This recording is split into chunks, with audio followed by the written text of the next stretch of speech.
njërë tek Muhamedi sallallahu alaihi wasallam dhe ka thënë: o i dërguari i Allahut, ja Rasulullah, mata as-sa'a, o i dërguari i Allahut, kur është dita e gjykimit?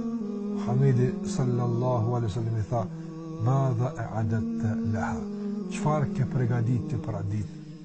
Çfarë ke përgatitur?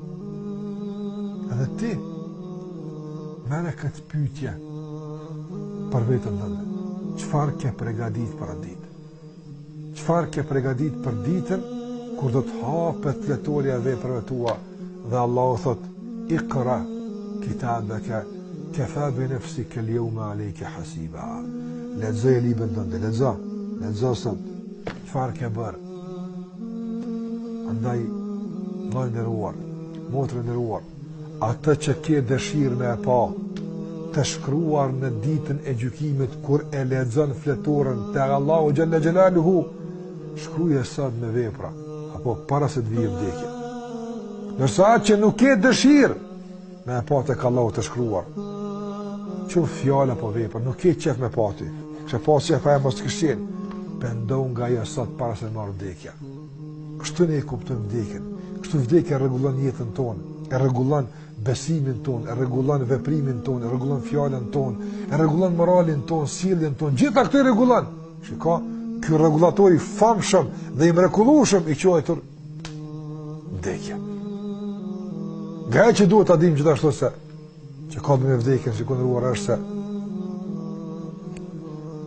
vdekja është ajo që na ndon nga të gjitha ata që i kemi dashur, kemi nejt me ta, nga pasuria jonë, nga gjitha ato.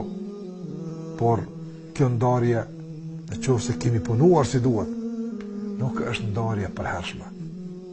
Së shpejti dash Zoti, do të takohemi me ata që kemi dashur në xhenet të Allahut azza wa jall, që të flasim për to, në qoftë se ne kemi punuar për këtë gjë.